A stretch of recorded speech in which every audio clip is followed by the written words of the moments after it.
में लोगों को लग सकता है। जी अमित जी जी, आप हमारे साथ बने रहिएगा। हमारे साथ लगातार दीपक जी जुड़े हुए हैं। दीपक जी, जिस तरीके से ये पूरी की पूरी कार्रवाई देखने को मिली है और हमने पाकिस्तान के 5 मोस्ट वांटेड टेररिज्म को भी मार दिया है, टेररिस्ट जो है उनको नेस्तनाबूद कर दिया गया है, उनके टेरर कैंप्स जो है वो खत्म कर दिए गए हैं, उनका टेरर इंफ्रास्ट्रक्चर जो है उसे पूरी तरीके से नष्ट कर दिया गया है, तो भारत के लिए ये विन विन सिचुएशन है।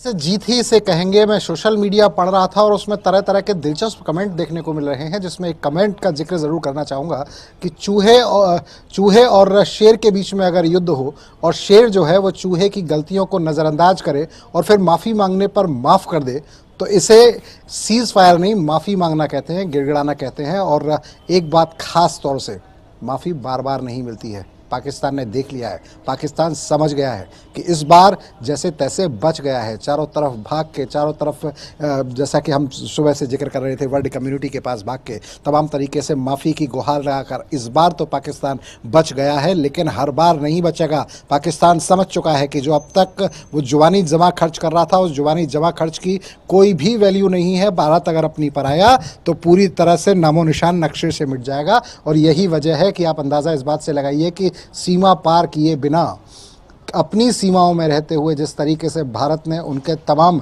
आतंकवादियों को मार डाला, तमाम आतंकवादी संगठनों के जो वहाँ सेंटर बने हुए थे उन सेंटरों को नष्ट कर दिया, जिस तरीके से वहाँ एयर स्पेस था उसको नष्ट कर दिया। पाकिस्तान ने जितने भी ड्रोन छोड़े, जितने भी मिसाइल छोड़ने की कोशिश की, उन तमाम मिसाइलों को, ड्रोन्स को नष्ट कर दिया। तो भारत ने अपनी ताकत दिखा दी है। और जैसा कि हम पहले दिन से कह रहे हैं कि भारत बिल्कुल क्लियर कर चुका था कि वो नहीं चाहता कि आम लोगों की जान जाए, लेकिन पाकिस्तान अगर अपनी पर आया तो वो बख्शेगा नहीं। अभी तक उसके निशाने पर केवल आतंकवादी थे। सुबह ही कह दिया गया था कि अब अगर गलती की तो किसी भी कीमत पर बख्शा नहीं जाएगा, क्योंकि अब जो पाकिस्तान कर रहा था वो लगातार हमले कर रहा था आम लोगों के ठिकाने पर। तो भारत ने साफ तौर पर कह दिया था। इसके बाद पाकिस्तान ये समझ चुका था कि अगर अब बात नहीं बनी तो नामो निशान नक्शे से मिट जाएगा। और यही वजह है कि वो वर्ल्ड कम्युनिटी के पास पहुंचा और वहां जाकर गुहार लगाई। और इसके बाद भारत ने साफ तौर पर कह दिया, मेरी सिर्फ ये लड़ाई है, इतनी शर्त हैं, इतनी चीज़ें हैं, इनमें से कुछ किया तो कोई समझौता नहीं। जी। पाकिस्तान घुटनों पर था, पाकिस्तान झुक चुका था, पाकिस्तान हार मान चुका था। पाकिस्तान ने तमाम शर्तों को स्वीकार किया और उसके बाद भारत ने बड़ा दिल दिखाते हुए कह दिया कि ठीक है, अभी तुमको छोड़ता हूं। तो बिल्कुल जिस कहावत का, जिस बात का, जिस सोशल मीडिया की पोस्ट का मैं जिक्र कर रहा था कि माफ़ी बार बार नहीं मिलती, इस बार चूहे की गलती को शेर ने नज़रअंदाज कर दिया है, लेकिन माफ़ी बार बार नहीं मिलेगी। और जिस तरह से भारत की सेनाओं ने ज़बरदस्त तरीके से परफॉर्मेंस दी है, जिस तरीके से भारत की सेनाओं ने आप हमारे साथ बने रहिएगा इसी की और अपने दर्शकों को 4 बड़ी खबरों की ओर लिए चलते हैं। ये 4 बड़ी खबरें जो हैं लगातार सामने आ रही है। कुछ ही देर में रक्षा मंत्रालय की प्रेस कॉन्फ्रेंस होने वाली है। शाम 5 बजे से सीज फायर लागू कर दिया गया है, MEA की ओर से यह कहा गया है। इसके साथ साथ भारत पाक पूरी तरह से सीज फायर को तैयार है। डोनाल्ड ट्रंप की ओर से सोशल मीडिया एक्स पर यह पोस्ट सामने आया है। वहीं अगर बात करें तो पाकिस्तान के विदेश मंत्री की ओर से भी एक्स पर पोस्ट सामने आया है। उनकी ओर से यह कहा गया है कि सीज फायर तत्काल प्रभाव से युद्ध विराम पर सहमति जताई गई है। तो ये 4 बड़े अपडेट्स लगातार सामने आ रहे हैं। भारत पाकिस्तान के बीच में लगातार युद्ध जैसी स्थितियां जो है वो बन चुकी थी, तनातनी लगातार चल रही थी। इसी बीच ये 4 प्रमुख खबरें, ये खुशी देती हुई खबरें सामने आ रही है। इसके साथ साथ भारत ने अपनी मजबूत सेना का भी यहां पर दर्शाया है। और ये 4 बड़ी खबरें, 4 बड़े अपडेट्स जो है वो लगातार सामने आ रहे हैं। डोनाल्ड ट्रंप की ओर से सबसे पहले पोस्ट किया जाता है। उनकी ओर से यह कहा जाता है कि दोनों के बीच में युद्ध विराम की स्थिति जो है वो ला दी गई है, सीज फायर जो है वो कर दिया गया है। कुछ ही देर में रक्षा मंत्रालय इसको लेकर के प्रेस कॉन्फ्रेंस करता हुआ नजर आएगा। MEA की प्रेस कॉन्फ्रेंस कुछ ही देर पहले हुई है। MEA की प्रेस कॉन्फ्रेंस में यह कहा गया है कि युद्ध विराम पर सहमति बन गई है, सीज फायर पर सहमति बन गई है।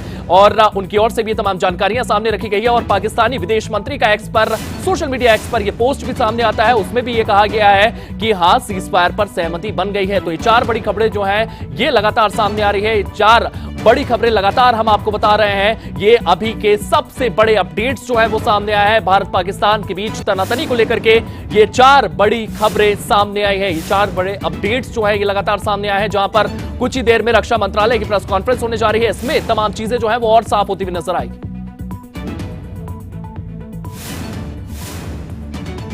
इसी के साथ साथ एक और बड़ी खबर सामने आ रही है। प्रधानमंत्री आवास NSA अजीत डोभाल पहुंचे हैं। ये बड़े अपडेट सामने आ रहे हैं, ये बड़ी जानकारियां सामने आ रही है। प्रधानमंत्री आवास पर एनएसए अजीत डोभाल पहुंचे हैं। ये बड़े अपडेट सामने आ रहे हैं, इस वक्त की बड़ी जानकारियां सामने आ रही है। पीएम मोदी को युद्ध विराम की जानकारी देने के लिए एनएसए अजीत डोभाल जो है वो प्रधानमंत्री आवास पहुंचे हैं। प्रधानमंत्री आवास पहुंचे हैं एनएसए अजीत डोभाल। यहां पर युद्ध विराम को लेकर के भी तमाम जानकारियां पीएम मोदी को देंगे और इसके लिए वे वहां पर पहुंच चुके हैं। ये बड़ी जानकारियां सामने आ रही है। प्रधानमंत्री आवास पहुंचे हैं एनएसए अजीत डोभाल। युद्ध विराम लागू कर दिया गया है और इसी को लेकर के यहां पर जानकारियां जो है वो अजीत डोभाल की ओर से दे दी जाएगी। ये तमाम जानकारियां सामने आ रही है। कुछ ही देर में रक्षा विभाग की प्रेस कॉन्फ्रेंस भी होने जा रही है और इसी खबर को लेकर के हमारे सहयोगी विनय के पास आपको लिए चलते हैं। विनय, इस खबर को लेकर के क्या कुछ जानकारियां सामने आ रही है? अजीत डोभाल जो है वो पीएम मोदी के आवास पर पहुंचे हैं, वहां पर उन्हें इस युद्ध विराम की जानकारी देते हुए नजर आएंगे। ओवर टू यू विनय। और देखिए, बिल्कुल अब से थोड़ी देर पहले अजीत डोभाल प्रधानमंत्री आवास पहुंचे हैं और पूरी जानकारी यहां पे साझा की जाएगी प्रधानमंत्री से अजीत डोभाल की तरफ से। हालांकि सीज फायर को लेकर ऐसा नहीं है कि प्रधानमंत्री को ना पता हो, लेकिन और ज्यादा विस्तार से जानकारी बताई जाएगी, क्योंकि आज शाम से जिस तरह से अमीर की तरफ से कहा गया है कि शाम 5 बजे से लागू हो गया है, साथ ही साथ ये भी साफ हुआ है कि ना तो हवाई मार्ग से, ना ही समुद्र मार्ग से, ना ही किसी अन्य तरह से भारत और पाकिस्तान के बीच में गोलाबारी होगी। शाम 5 बजे से गोलाबारी बंद हो गई है, ये तमाम जानकारी दी जाएगी। और साथ ही साथ किन शर्तों पे, चूंकि ये साफ कह दिया है अमेरिका की तरफ से कि भारत अपनी शर्तों पर तैयार हुआ है सीज फायर के लिए, और क्या शर्तें हैं वो ये भी जानकारी प्रधानमंत्री के साथ साझा की जाएगी। और अभी चूंकि आज ही एक बैठक प्रधानमंत्री आवास पे हुई थी जिसमें अजीत डोभाल भी मौजूद थे, जिसमें भारत ने अपना रुख साफ किया है कि कोई भी आतंकी हमला युद्ध माना जाएगा। तो उसके बाद से ये तमाम जो परिवर्तन, क्योंकि लगभग 3:35 आज दोपहर 3:35 पर पाकिस्तान के जो डीजी हैं, डीजीएमओ हैं, उन्होंने भारत के डीजीएमओ से बात की थी और उसमें यह तय हुआ कि किसी भी तरह की गोलीबारी, चाहे वो हवाई मार्ग या समुद्र मार्ग या कोई अन्य मार्ग हो, उससे नहीं की जाएगी। और उसके बाद शाम 5 बजे का सीज फायर का समय तय हुआ और ये तमाम जानकारी लेकर अजीत डोभाल पहुंचे हैं। प्रधानमंत्री क्या निर्देश देते हैं इस पे वो अभी देखना होगा, लेकिन फिलहाल प्रधानमंत्री आवास पर अजीत डोभाल मौजूद है और तमाम जानकारी विस्तार से प्रधानमंत्री के साथ साझा कर रहे हैं। जी, इसी के साथ साथ हमारे सहयोगी रवि चंदेल भी जुड़ चुके हैं चंडीगढ़ से। रवि, चंडीगढ़ के लिए एक बहुत सुकून भरी खबर, लगातार वहां पर तमाम घोषणाएं जो है वो ब्लैकआउट को लेकर के की जा रही थी। इसके साथ साथ तमाम सतर्कताएं जो है वो बरतनी है। लोग खुश नजर आ रहे हैं। देखिए, फिलहाल लोगों के रिएक्शंस जो हैं वो अब से कुछ ही देर के बाद जो है वो सामने आएंगे, लेकिन उससे पहले जो है वो जिस तरीके से जो अन्य राजनीतिक दल हैं उनकी तरफ से रिएक्शंस आने जो हैं वो शुरू हो चुके हैं। एक्स पर उनकी तरफ से लगातार पोस्ट जो है वो की जा रही है और लगातार उनकी तरफ से कहा जा रहा है कि जनता से पूछकर जो है वो प्रधानमंत्री नरेंद्र मोदी को युद्ध विराम का जो है वो फैसला लेना चाहिए। हालांकि इसमें कोई दो राय नहीं है कि यदि युद्ध विराम होता है तो जाहिर तौर पर दोनों ही देश जो है वो विकास की राह पर चलेंगे, क्योंकि युद्ध जो है वो किसी भी देश के लिए विकास और समृद्धि का रास्ता जो है वो नहीं लाता, वो कहीं ना कहीं किसी भी देश को जो है वो पीछे धकेलने का काम करता है। और इसका सीधा सीधा उदाहरण जो है वो रशिया और यूक्रेन को जो है वो देखा जा सकता है, क्योंकि वहां पर लगभग 2 सालों से जो है वो युद्ध जो है वो चला हुआ है। जाहिर तौर पर दोनों ही देश, चाहे हम एक डेवलप्ड कंट्री का जिक्र कर लें और एक अंडरगोइंग डेवलपमेंट का जिक्र, डेवलप्ड कंट्री का जिक्र कर लें, दोनों ही देश जो है वो कहीं ना कहीं पीछे जो है वो जाते हैं। तो ऐसी स्थिति के अंदर ये जरूर कहा जा सकता है कि युद्ध विराम होना एक बहुत सुनहरा अवसर है और एक बहुत अच्छी बात है, क्योंकि इससे देश की प्रगति को जो है वो और ज्यादा पंख जो है वो लगेंगे। लेकिन जिस तरीके से ये पूरा का पूरा अब तक का जो बीते लगभग 3 बजे से लेकर अभी तक का जिक्र करें तो इन 3 घंटों के अंदर जिस तरीके से बातचीत हुई है, यदि हम विदेश सचिव मिस्त्री का जिक्र करें, उनकी तरफ से सीधे तौर पर कहा गया कि director general of military operations जो कि पाकिस्तान है, उनकी तरफ से कॉल जो है वो 3:35 पे भारत के डीजीएमओ को आती है और उनकी तरफ से कहा जाता है कि अब सीज फायर जो है वो हो चुका है और अब जो है वो शाम 5 बजे के बाद से ना तो समुद्री, ना हवा और ना ही भूमि पर जो है वो किसी भी तरीके से गोलीबारी जो है वो की जाएगी। तो जाहिर तौर पर ये खुशखबरी है और लेकिन अभी देखना होगा कि जनता का जो है वो क्या रिएक्शन इसके बाद जो है वो देखने को मिलता है, क्योंकि जाहिर तौर पर जिस तरीके की टेंशन जो है वो बनी हुई थी, चाहे हम बॉर्डर एरिया पंजाब का जिक्र कर लें, राजस्थान का जिक्र कर लें, चंडीगढ़ का जिक्र कर लें या फिर हरियाणा का जिक्र कर लें, क्योंकि जहां जहां पे मिलिट्री के एयरबेस थे या फिर एयरक्राफ्ट थे, वहां पर लगातार पाकिस्तान की तरफ से अटैक करने की कोशिश जो है वो चाहे ड्रोन्स के माध्यम से हो, चाहे मिसाइल के माध्यम से हो,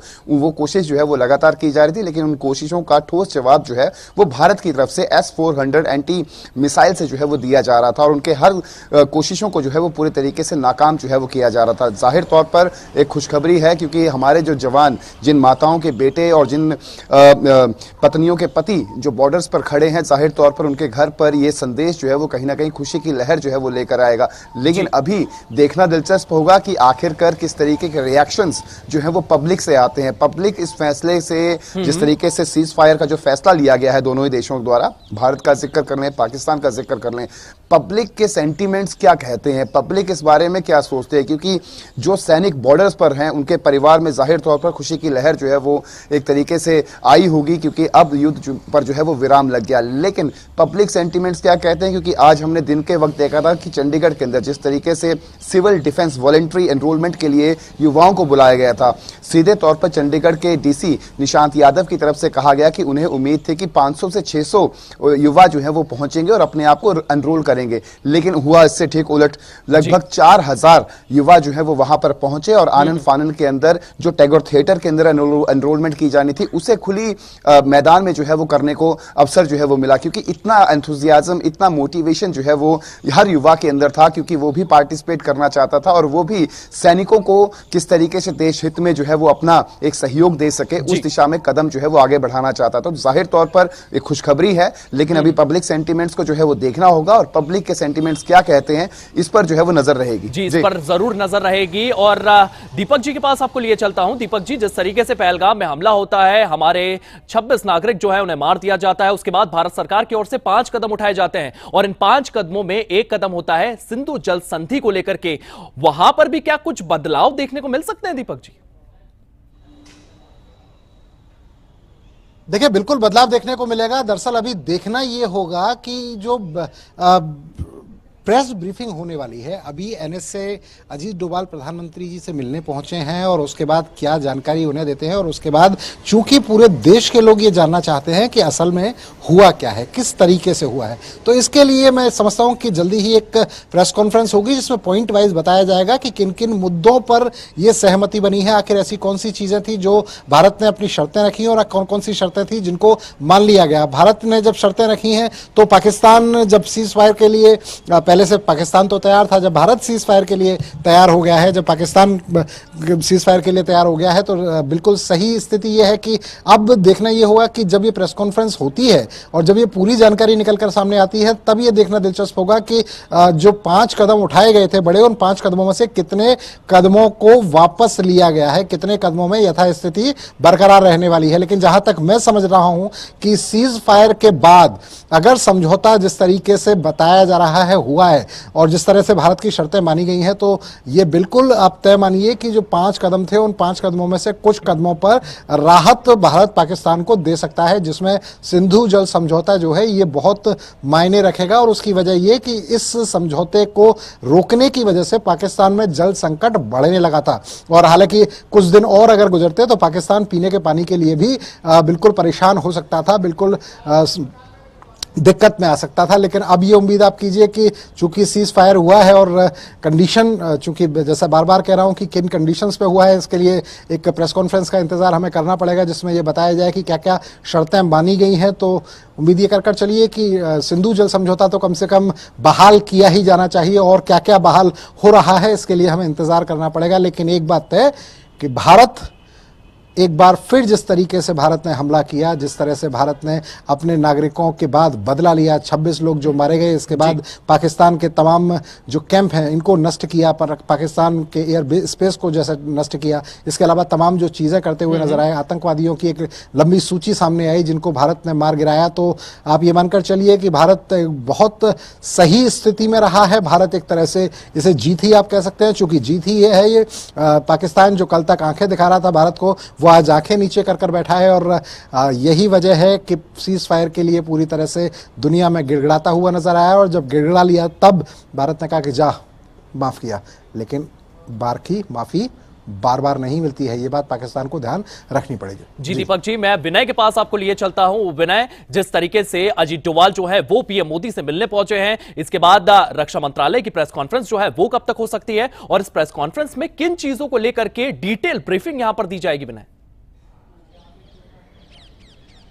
और इसी के साथ साथ आपको बता दें, रक्षा मंत्रालय की प्रेस कॉन्फ्रेंस चल रही है, आपको सीधे लिए चलते हैं।